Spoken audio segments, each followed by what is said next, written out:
Good morning, Your Majesties, or good afternoon, whatever time you're watching this. Welcome back to my YouTube channel. For those of you that are new here, welcome to my YouTube channel. Okay, before I get into today's video, I have an announcement to make. You guys, my movies Disturbed and The Devil Within are on Tubi, so you guys can go watch them for free. I hope you guys like my movies that I was in. I put them on my community YouTube on my YouTube, my community YouTube. So I think you guys should go check them out. I think you guys will love them. It was, it was so weird looking back at it because I was so little then. I was 14 when we did Disturbed, and I was 16 when we did The Devil Within. So it's kind of, so it's so weird going back and I go, oh my gosh, I was so little then. Oh my gosh. But yeah, go watch them. I think you guys will love them. Yes. Yes, Tubi, and they're free too. Just you do have to watch some ads before in between, but it's okay. But yeah. But it's really good though. I think you guys will love them. So yeah, go check them out. Disturbed and The Devil Within on Tubi for free. Okay. So today's story time is called Call from a Killer, short horror story. Okay. And it goes. I was watching TV on a Saturday night with my little brother when the phone rang, thinking it was my mom telling us she'd be home from grocery shopping soon. I hauled myself off of the couch and crossed the hallway into the kitchen. I picked up the phone and hit talk, then pressed it up to my ear. Hello? There was only heavy breathing on the other end. It was raspy and almost evil, like the person on the other end was trying to scare me. Hello? I said, annoyed now. I can hear you breathing. Then the breathing stopped, and a man's voice I didn't recognize said, I'm coming for you. Just you wait. A chill ran down my spine, but I rolled my eyes. Yeah, okay, don't call here again, I said sharply. The man just laughed and hung up. I stared at the phone for a few seconds, shaking my head. Then I put it back onto the cradle and walked back into the living room. Who was it, Angela? My little brother Tony asked, looking up from the TV. He was 8. I shrugged and waved a hand. Some weirdo. What are we watching now? SpongeBob. Tony told me, I love SpongeBob. And laid a head on my shoulder. I smiled. I loved my brother. He was such a cute kid. He was very protective of me despite our age difference. I was 15 and in high school. He could be annoying, but weren't all brothers that way? Aww. A couple minutes later, the phone rang again. I sighed and got up, telling Tony I'd be right back again. I picked up the phone and pressed talk. There it was again, that breathing. It seemed more intense now and made me uneasy. Who is this nut job? Maybe I should call the police. Who was this nut job? Maybe I should call the police. Hello, do you need something? I asked impatiently. I'll be there soon, Angela. Hang tight, the man said. Then he laughed a demonic laugh, and hung up. I stared at the phone, my mouth suddenly dry. My heart pounded in my ears. This was freaky. How did he know my name? Who was it? Who was it? Are you okay? My brother asked when I returned to the living room. I guess I'd been a bit pale. I wondered if I should tell the truth. I didn't want to scare the kid. It was the same guy. I told him. He knew my name. I saw the look on Tony's face and instantly regretted sharing the details. Relax. It was probably just one of my guy friends trying to prank me or something. No, that was probably it. The problem was none of my guy friends had voices like that. This was the voice of an older man, maybe in his 40s, somebody's dad. I wondered as I have watched SpongeBob flip patties at the Krusty Krab. What kind of sick joke was that, though? I didn't know anyone's parents who would go along with that. Maybe it was your boyfriend, Tony taunted me. I blushed and gave him a shove. I liked this guy, Eric, at school, but there was no way he was my boyfriend. I still don't have a boyfriend, I insisted. But Tony just snickered. Stupid little boy. I'm going to get you for that, I warned. And he stuck his tongue out at me. Minutes went by and nothing happened. And I began to relax. That is until the doorbell rang. What? My heart jumped and I exchanged glances with Tony. I'll be there soon, Angela, the man had said, that awful evil voice. Hang tight, his demonic laugh echoed in my mind, sending a cold shiver down my spine. I was probably being paranoid, but still, I told Tony to stay where he was while I walked to the kitchen. That's when the banging on the door began. Bang, bang, bang. It sounded like someone was slamming their entire body at full force on my door. The sound was defeating and actually shook the entire house on its feet. Someone was doing this on purpose, like they were trying to get in. Oh, that's so creepy. I heard Tony's cries from the living room above the noise. It's okay, I called to him in a shaking voice, but even I didn't believe it. Heart pounding, I grabbed a knife from the utensil cabinet and slowly made my way to the door. Fear seized every piece of me. The banging had slowed, but it was still going on. I could hear laughs and snickers from the other side of the door. I drew in a deep breath and then threw open the door, raising my knife up in defense. Dude, chill. What's the knife for? Someone yelled. I dropped my hands to my sides. My whole group of friends from the school were standing in my doorway, huge grins on their faces. There was my best friend Sarah, and beside her, my lab partner Jason. Standing a few feet away from them, my other friend Grace and Eric, the guy I liked. You guys scared me, I yelped. I thought there was an intruder here or something, about to hack me to death. Sarah laughed. Nope, it's just your jolly old best friends. She stepped inside and my other friends followed. I smiled at Eric as he brushed past me. He did the same. Guys, I'm babysitting my little brother, so can't we stay here and play on your Wii? Jason begged with wide eyes. I rolled my eyes. Play on your Wii. Play on your own Wii, loser.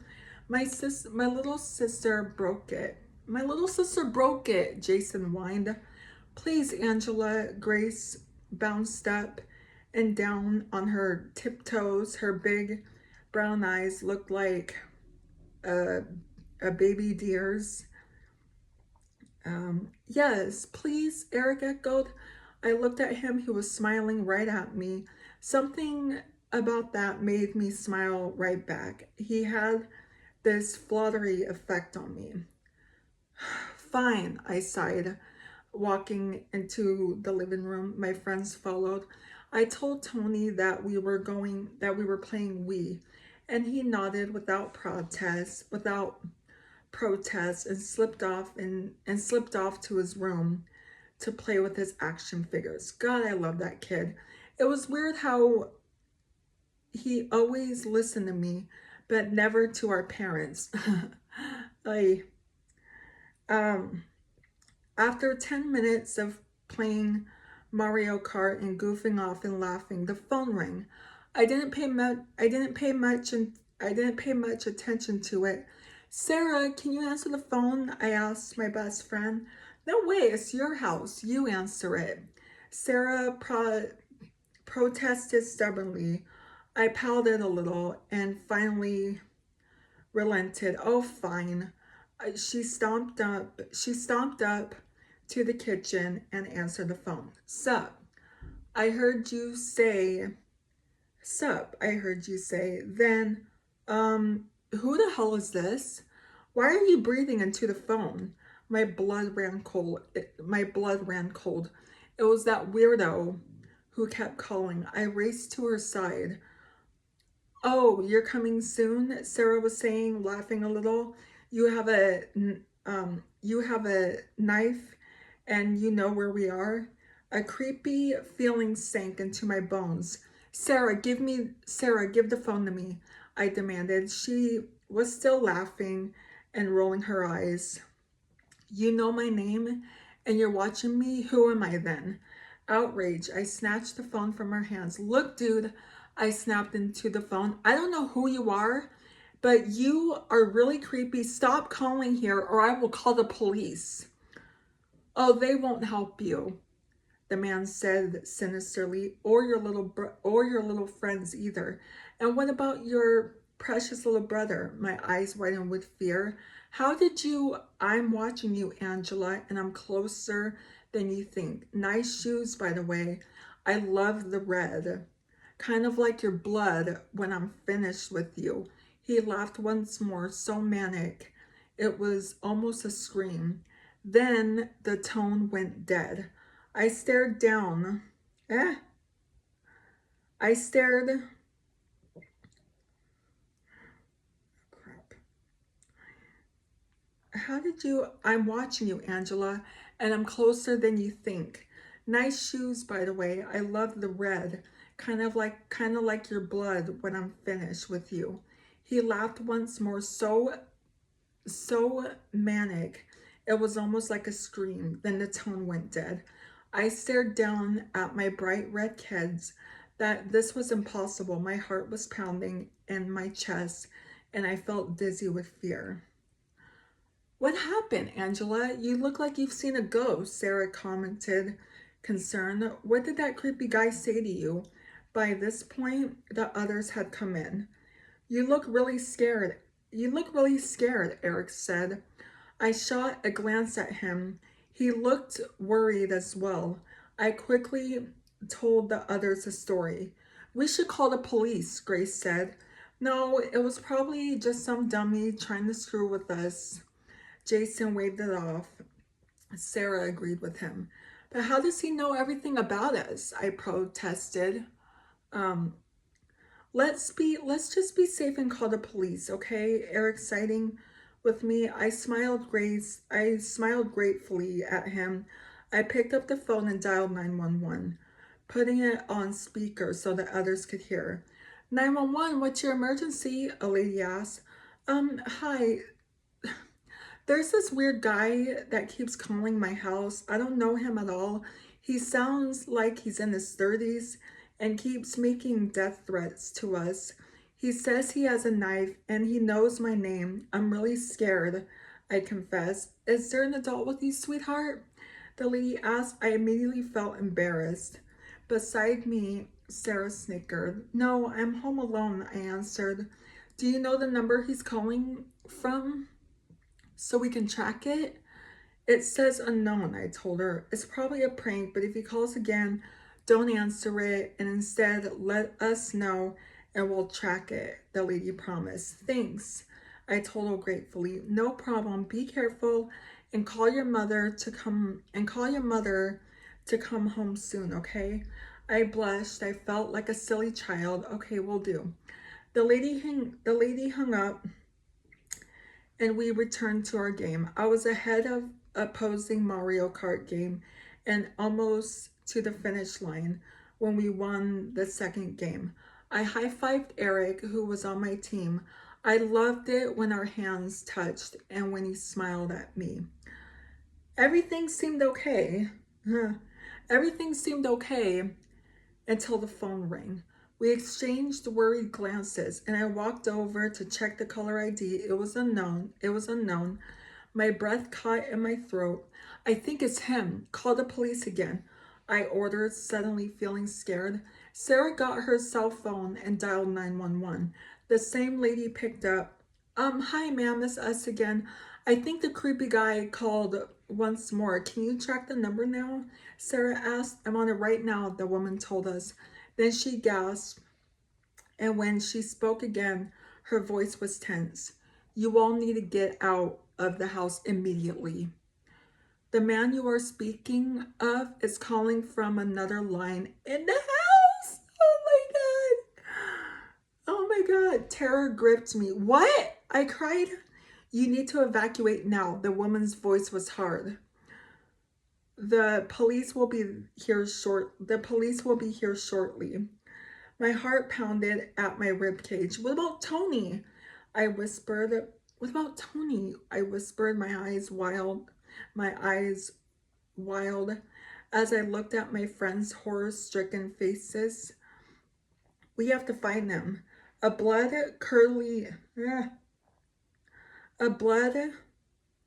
curdling scream made us all jump. It sounded like my brother. It sounded like my brother. It had to be. It came from his bedroom. Panic shocked through me and my heart nearly stopped. Oh my gosh. Angela, my brother yelled. There's a man in my room. I knew what I had to do immediately. You guys need to go outside and tell the neighbors. I have to get Tony. Sarah's eyes widened and she grabbed my arm, her fingernails digging into my skin. What are you, crazy? She snapped. Seriously, girl, have you learned anything at all from the horror movies we always watch during our sleepovers? You will get hacked to death. I shook off her grip and ran down the hall, not caring about anything but my brother. I slipped into my parents' room and grabbed the shotgun. My dad always joked he'd use if a boy ever broke my heart. Then, with tears of fright streaming down my face, I entered my brother's room and screamed at the terrible sight. An evil laugh, the same one from the phone, echoed all around me. The funny thing was, I didn't see anyone. I told you I'd come, an insane voice rasped in my ear. Then everything went black. Holy cow. I wasn't dead. I knew it, but I could still feel the fear and still feel the man's awful presence. I felt around the room and looking for the light switch or any source of light. What do you want? I sobbed. Leave me alone. I wanted my mom. I wanted my dad. Why aren't they back yet? I could sense that even though I couldn't see him, the stalker was somewhere in this room. I knew he was buying time, waiting for the right moment to pounce on me and kill me. I continued to feel around, hands shaking. They brushed something hard, a table. No, Tony's desk. He always kept flashlights here. My fibers reached and grabbed something cylinder shaped. Yes, breathing in terrified, sobbing grasp. I clicked it on. Light filled the room for a split second, then it went pitch black. Oh shoot, oh shoot, oh shoot, I chanted. I flicked it on and off again. Nothing. Then finally I flickered into the room once more. It was on, but barely. I didn't suspect it had much battery in it. Holy cow. Okay. You guys, I'm going to finish the other part in tomorrow's video because this video is now almost at 20 minutes long, so I'm gonna finish it in tomorrow's video. So I will see you guys in tomorrow's video. So if you're new here, hi, I'm Princess Peyton. Hit the red button to become your majesty and hit the bell notification so you're notified every time I upload a video. And I love you guys so much. You guys are the best human beings ever made, and you're the king of my heart and the song lyrics of Taylor Swift. And I will see you guys in tomorrow's video, and make sure you check out my movies on Tubi, The Devil Within and Disturbed, and they're both free. So I love you guys so much, and I will see you guys in tomorrow's video. Okay, love you, bye. Mwah.